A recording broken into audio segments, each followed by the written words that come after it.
Three, two, one.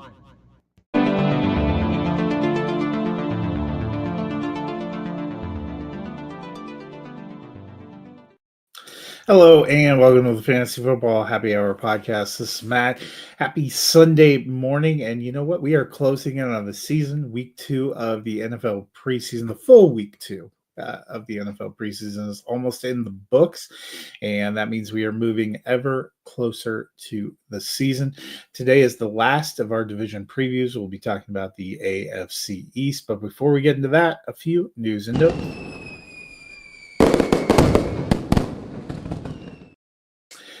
Last week, we found out about Jordan Addison and his 3-game suspension. This ended up being a big week to find out about potential other discipline issues. Quinshon Judkins and Isaiah Bond, 2 rookies who were dealing with legal troubles, both found out they will not face charges. Now they are free to sign and move on. Isaiah Bond already signed with the Cleveland Browns. Judkins, who was drafted by the Browns, should be back with them pretty soon. Gives an interesting look as we approach the season. It is still possible one or both of them could face some kind of NFL discipline now that their legal matters are locked up, but much less uncertain future than we had at this time last week. Meanwhile, Rashee Rice set to meet the commissioner on September 30th. This likely means he is okay to play the first 4 weeks of the regular season. But what happens after that is a huge question mark. It leaked out this week that the NFL originally proposed a 10-plus game suspension for Rice. So it's going to be interesting to see what kind of suspension comes out of this, what kind of back and forth between the Players Association and the league comes of this. But safe to say, this situation far from resolved. In other news, the hold-in for James Cook resolved peacefully. He got a 4-year, $48 million extension. Going to be a big deal, keeping him in Buffalo for a while. And the Colts, after another preseason game, said they're close to making a quarterback decision, but it has not been made yet. That's one of the few teams that we still don't know who is going to be their opening day starting quarterback. Cleveland, another one of those teams. So we'll see what shakes out in the next week here. But as I mentioned, we are going to be completing our NFL division preview tour with the AFC East, a pretty good division that is actually home to the Buffalo Bills, who I just mentioned a little bit ago. We will start with those Bills because they were the first place team in the division. They finished 13-4, went all the way to the AFC Championship game. Among those who departed, Amari Cooper, who they traded for midseason, is not with them, still remains unsigned. Matt Collins, the wide receiver, went over to the New England Patriots. They lost defensive tackle Jordan Phillips, linebacker Von Miller, who went to the Washington Commanders, and cornerback Rajul Douglas. Among their additions, they brought in wide receiver Joshua Palmer, wide receiver Elijah Moore, Maxwell Harrison at corner, Joey Bosa on the line, Shaq Thompson at linebacker, and they also got cornerback Dane Jackson. Fantasy finishes, Josh Allen was QB2 for fantasy last year, also won the NFL MVP award. James Cook was running back 8. Ray Davis, running back 40 as a rookie. Ty Johnson, running back 50. Keon Coleman, wide receiver 71 as a rookie. Khalil Shakir, who got a big extension this offseason, wide receiver 37. Palmer was wide receiver 74 for the Chargers. Elijah Moore, wide receiver 67 for the Cleveland Browns. Dalton Kincaid, tight end 30. You know, Kincaid is the interesting one for me for fantasy. A lot of us thought he was going to break out big, that he would be kind of the Bills version of Travis Kelce. And actually, when you look at the numbers, they targeted him second most. He missed time, missed quite a few games with injury, also didn't have a very efficient catch rate, but they targeted him 74 times in the 13 games he was on the field. They were really trying to focus on him and making him part of the passing game. Can that continue? I think it can, and that's where he could sneak into low end tight end 1 category. And among the passing assets, that's probably one of the few that I'm focused on. I think Keon Coleman has a chance to take a step up. I'm not sure what Palmer and Elijah Moore are going to do adding to this mix. We know which Khalil Shakir is. he's probably a wide receiver 3. He is the focal point of their passing offense. It is good that they brought James Cook back. I think Cook in the low end running back 1 range for me. I think he is a big weapon. But really, this is about Josh Allen, his running, his passing, everything he does. And I think the Bills still have a very good roster and are a team that is built to compete for a title. And I think that's what they're going to end up doing again. Second place team in the division a year ago was the Miami Dolphins. They finished 8-9 out of the playoffs.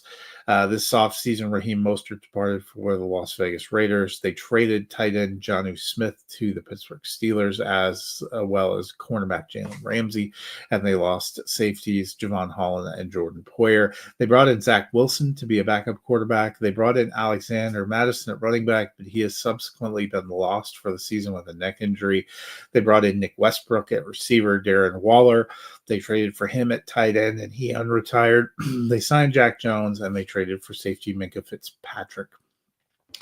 Last year, Tua Tagovailoa, despite missing games, was quarterback 22. Devon Achane was running back 5. A lot of that damage done in the receiving game. Tyreek Hill, who seems to be consummately unhappy with the team and at odds with the coach, was wide receiver 18. Jalen Waddle, wide receiver 46, missed some significant time. And Nick Westbrook, wide receiver 54 for the Tennessee Titans. On paper, Miami has pieces. We've said that the last couple of seasons. I thought a couple of years ago, I was really on Miami. I thought they were turning things around with Mike McDaniel. Since then, injuries have been a concern. Can Tua stay healthy? Can he stay on the field? That is a major concern. But also personality.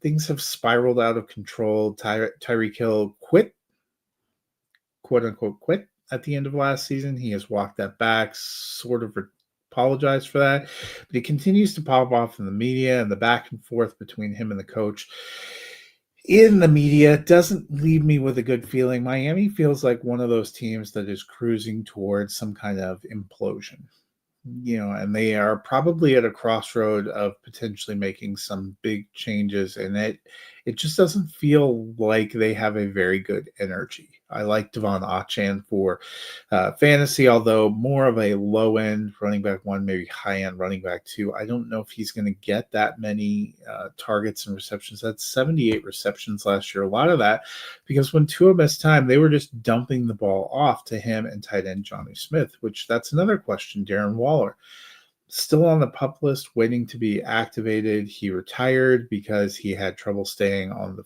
field.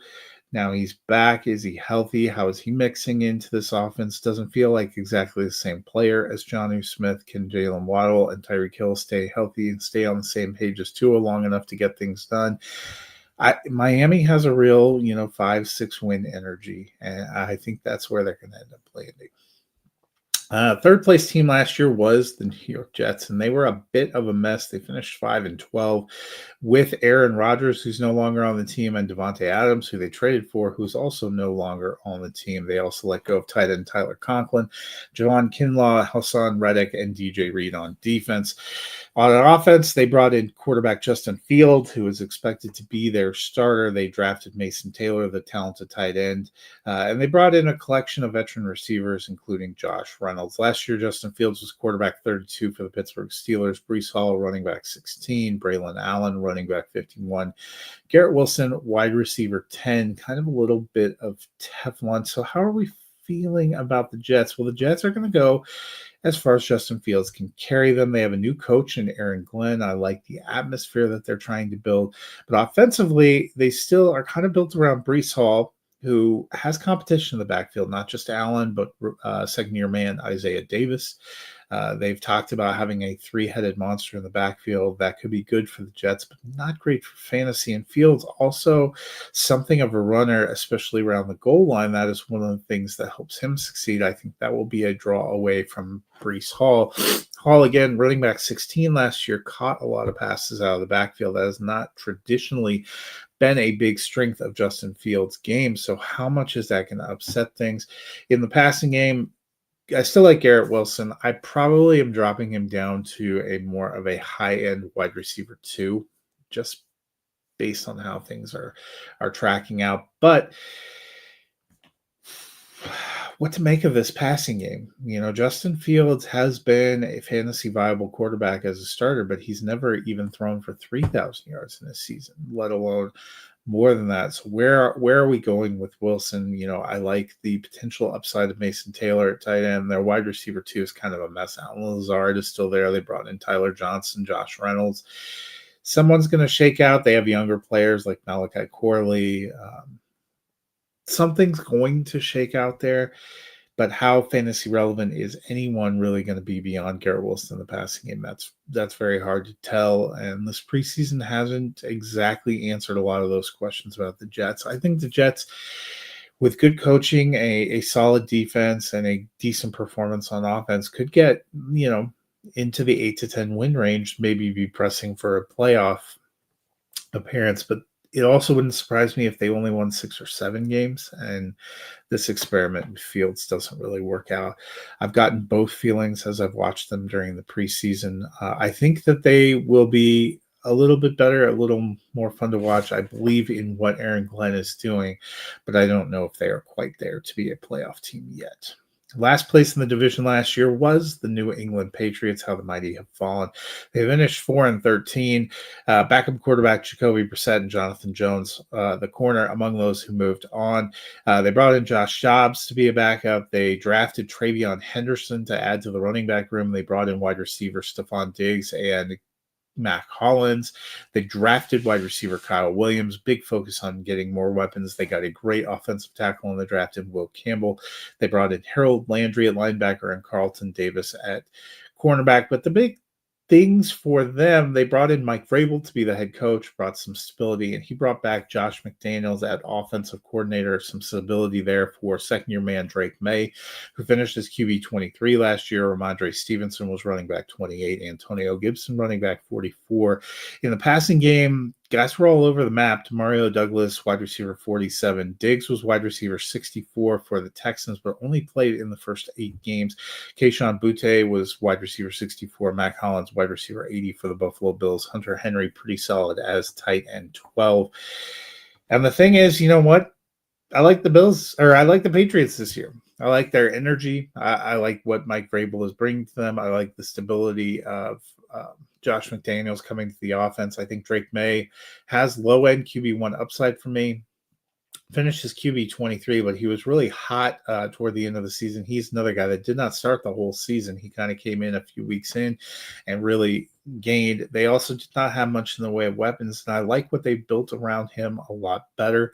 I think the backfield's going to be fun. Travion Henderson really has, top 20, top 12 upside at running back, but I think he's going to be splitting with Ramondre Stevenson. They also tend to rotate backs a lot for the New England Patriots. I think Antonio Gibson probably still be in the mix.